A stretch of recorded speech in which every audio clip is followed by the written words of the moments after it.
Hi Dilis, do you want to tell everybody why you're here outside the Daisy Bowl here at and Sea Road in Galway? I'll introduce you because you're Tara and we both work in Dr. Clare's Apothecary, and we thought we'd give you a little walk around tour of Dr. Clare's Apothecary in the 21 years since we started. So we're outside what's now the Daisy Bowl, and this is where we started off as health and herbs in the days where I thought that herbs were a little add-on or an alternative or complementary to medicine. My experience since then has been that it is such an independent system of medicine that I now call a collaborative medicine. Not alternative, not complementary, not integrated medicine, but collaborative medicine. And it all started here. I became a qualified herbalist, having done a degree course at Middlesex University, which started off as an interest in gardening, and then a conviction that if I was looking for another way to help my patients, that it would be by some kind of natural medicines.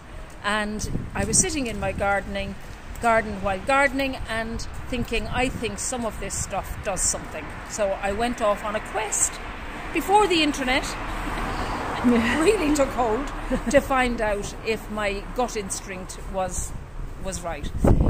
So it led to a degree, and the degree led me to go from a very nice general practice with wonderful patients in London to coming here to look after people in Galway, and now via video consultations we look forward to looking after an even wider group of people. So this is where it all started. We scraped the plaster off the floor, we made the consulting rooms, we brought in a team, and it all sprang from there. So we'll go in and just show you around this beautiful place. Oh, look at it now. It's got a fabulous incarnation now.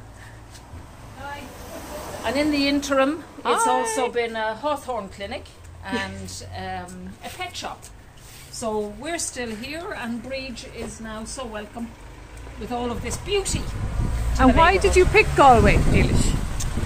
I picked Galway because it had the buzz.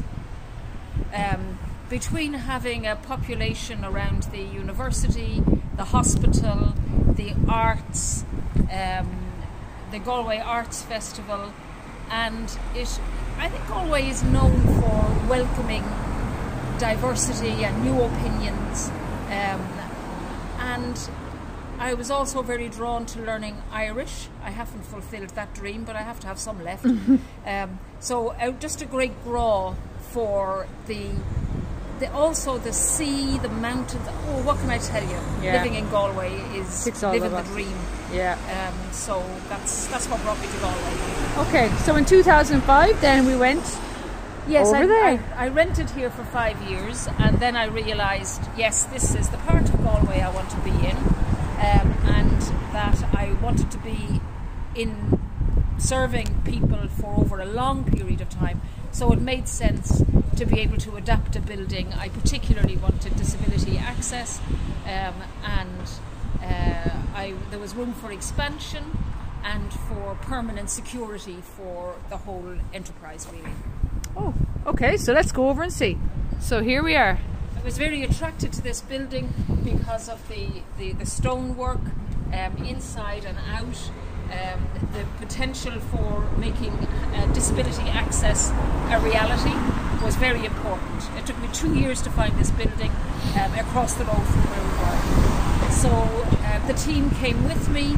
It was on 2 floors, and the practice went from strength to strength. I thought when I came to Galway that realistically I'd be doing locums or on-call doctoring for out-of-hours service in order to pay the bills. But that didn't really happen. I was right that Galway was just ready for the off, you know, and people have been very supportive of the business and the medical service, and very pleased to have the choice. And that's really what I'm passionate about, is that I think there should be a well-qualified herbalist in every town the size of Craughwell or Inverin or Anywhere in Ireland. Anywhere in Ireland, but just that size, I think that would be my dream. I have lots of dreams, but that would be one of them.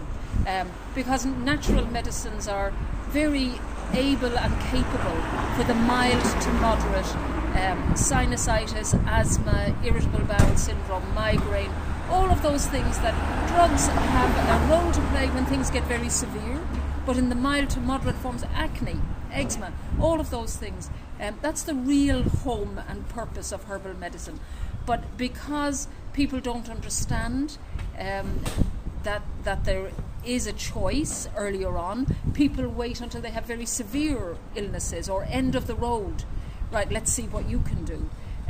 Which I think is a shame for all of the people who could be a lot more comfortable. I had one patient who came all the way from Donegal to resolve his constipation because he didn't want to just keep taking medicines, pharmaceutical medicines to stimulate things and to override things. So they're the kind of things that herbs are very useful for. So this is where it all happens for the whole team.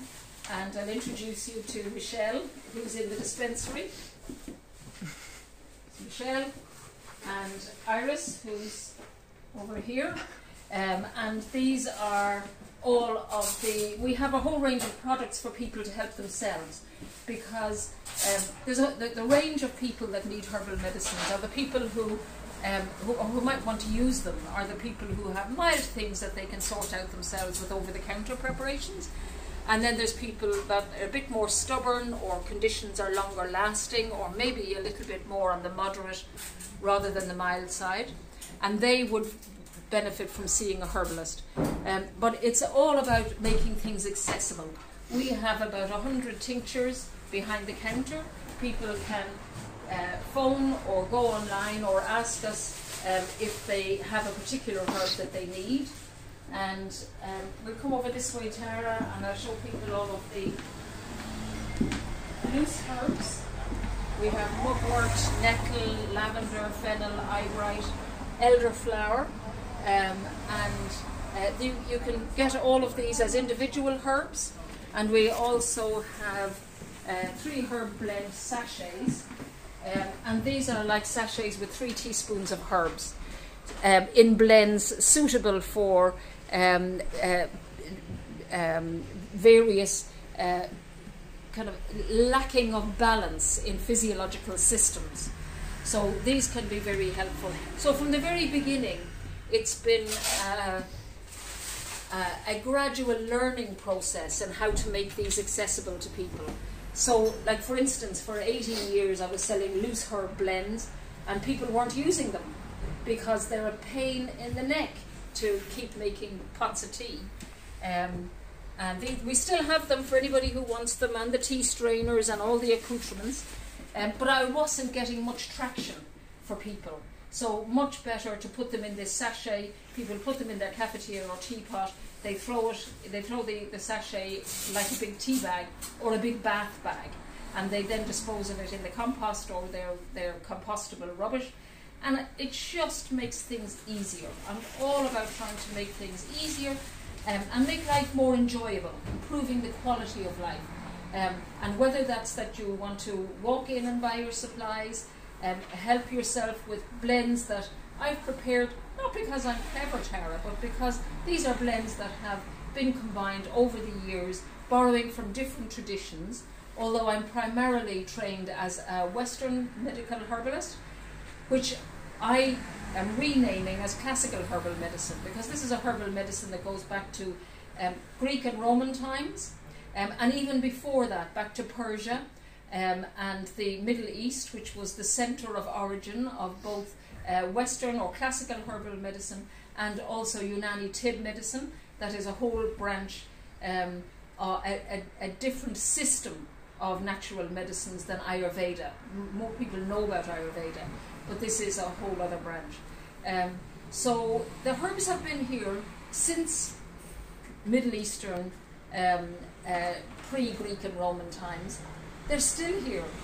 They haven't changed, we haven't changed.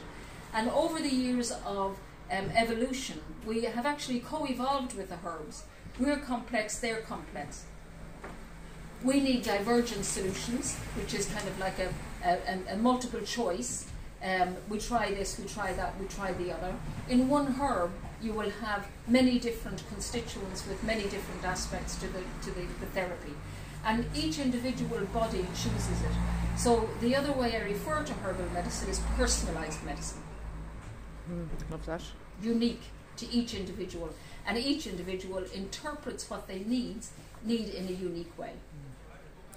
So in the last 21 years, have you any memories that stand out to you?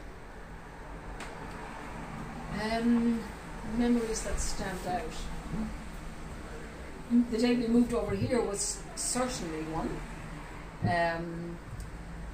The day I hired Annie Dillon. The opening day, Michael D. Higgins opened the clinic for us twice. He opened the clinic across the road, and he also opened the clinic here. In fact, Sabina opened the clinic across the way because he was called away for something at the last minute, and she did a wonderful presentation for us. I think all of the public talks. Yeah. I think there have been some public talks that you can just see from the audience that, oh my God, it's kind of like the shutters going up. Yeah. You know, some patients, you know, who have been really unwell for a long time and didn't have a key. Sometimes it's like you find a key. Herbal medicine has its limitations. Pharma medicine has its limitations. And the beauty is that the two collaborate so well together. So I don't have an ideology of medicine. I just hope I can help people on a daily basis. So some of the people that I have helped, they just gladden my heart, you know. So I think they're the days, you know, for a brief interview and short notice. Obviously, the day I hired each and every one of you stands in my mind. Good answer. Iris has been with us for how many years? 7 or 8? 7 years. Yeah. Tara has been with us for Nearly 13, 14 years. Yeah. And Michelle. That's the same. Yeah. Forward then, with the way 2020 has gone and with herbal medicine, and I know you're coming to the end of writing your book, where do you see herbal medicine in Ireland and the world? In Ireland, I think the future of herbal medicine is a lot brighter than it was 4 or 5 years ago, because we now have professional herbal medicine online blended courses. The first one to be accredited by the National Institute of Medical Herbalists in the UK, which was founded in 1864 and has a very fine record of accreditation. So Heartwood means that we now have quite a number of Irish students studying. Other courses are coming on board. I know this because I'm on the accreditation committee for the National Institute of Medical Herbalists. So I think COVID has brought people home in a way that nothing else could have. That we rely on an intact immune system, we rely on good nourishment, and it breaks my heart that more people aren't benefiting from the use of herbs because people don't know what they're capable of. Yeah. So, and I'm also capable of realising their limitations. So this isn't, you know, we are wonderful, but there is a role to play in collaborative medicine. And I think that will emerge more and more over the next 20 years. Great. Thank you very much. And of course, we can't go without introducing my colleague and fellow herbalist, Lara Jonasdottir. And Lara has the same degree in herbal medicine as I have studied, and she also has a diploma in women's health and has also studied postgrad with Winston. Yeah, what's his name? David Winston. David Winston. And has been part of the team for 7 years? Nearly, yeah. Nearly 7 years now. So we work as a team together. You can see either myself or Lara, and we're very happy to help people with anything that we can.